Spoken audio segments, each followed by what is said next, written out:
இது ஒரு விழிப்புணர்வு காணொளி. தயவுசெய்து கொஞ்சம் பகிருங்க.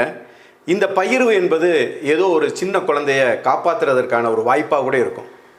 ஆருத்ரா மதுரையில் கேகே நகரில் கிண்டர் கார்டன் பள்ளியில் படிச்சுக்கிட்டு இருந்த பிள்ளை நேற்று தண்ணி தொட்டிக்கில் விழுந்து இறந்துருச்சு.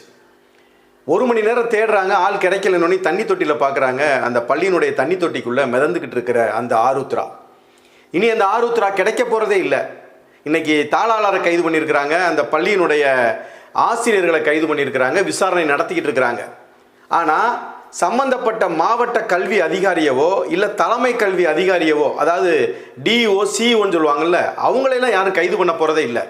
ஏன் அப்படின்னா, அங்கீகாரம் பெறாத அனுமதி பெறாமல் அங்கே வகுப்பு நடந்திருக்குது. கோடை காலங்களில் வகுப்பு நடக்கக்கூடாதுன்னு 24ஆம் தேதியே முடிவுக்கு வந்ததற்கு பிறகு அனுமதியின்றி அங்கே பள்ளிக்கூடத்தில் பிள்ளைங்களை உள்ள அனுமதிச்சது முதல்ல தவறு. இதை கண்காணிக்காத அந்த கல்வி அதிகாரிகள் மீது தான் நடவடிக்கை எடுக்கணுமே தவிர, அதை விட்டுட்டு ஏதோ ஒன்றை சொல்லி பூசி முழுகிறதா. நான் என்ன சொல்கிறேன், பள்ளிகளில் கல்லூரிகளில் சின்ன குழந்தைகள் விளையாடக்கூடிய பூங்காக்களில் பொது இடங்களில் இருக்கக்கூடிய தண்ணி தொட்டியாக இருக்கட்டும், இல்லைன்னா கழிவறை தொட்டியாக இருக்கட்டும், ஏன் அதை உயர்த்தி கட்டக்கூடாது?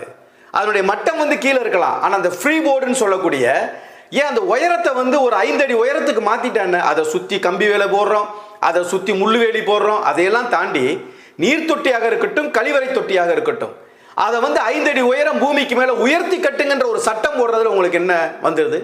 அப்போ அரசுக்கோ கல்வித்துறை அதிகாரிகளுக்கோ எந்த விதமான அக்கறை இல்லை. அக்கறைப்பட வேண்டிய யாரு? பெற்றோர்கள். தங்களுடைய பிள்ளைகளை அங்கே விடும்போது பெற்றோர்கள் கண்காணிக்கணும். இதை அப்படிப்பட்ட பள்ளியில் சேர்க்காதீங்க. அப்படி இல்லைன்னா அந்த பள்ளியினுடைய அலுவலர்களுக்கு, அது சம்பந்தப்பட்ட பொறுப்பாளர்கள்ட்ட அந்த செய்தியை கடத்துங்க. ஏன்னா நம்ம கொண்டு போய் பிள்ளைகளை விட்டுட்டு வர்றதோட சரி, பெற்றோர்களுக்கும் அந்த அந்த அந்த அந்த தகுதி உண்டு, அந்த உரிமை உண்டு, அந்த கடமை உண்டுங்கிறத பெற்றோர்களும் புரிஞ்சுக்கணும். ஏதோ கொண்டு போனோம், வாசல் நின்னே கொண்டு போய் பிள்ளைகளை விட்டுட்டு வந்துட்டோம்னு இல்லாமல் பெற்றோர்களும் அதை கவனிக்கணும். முடிந்தால் கல்வித்துறை அதிகாரிகள் நீர் தொட்டியாக இருக்கட்டும், கழிவறை தொட்டியாக இருக்கட்டும், தயவு செய்து தரைத்தளத்தை விட 5 அடி உயரம் இனிமேல் உயரமாகத்தான் இருக்கணுங்கிற சட்டத்தை இனிமேலாவது கொண்டு வாங்க. ஆனால் இழந்த ஆருத்ரா எப்படினாலும் இனிமேல் கிடைக்க போறதுக்கு வாய்ப்பே இல்லை.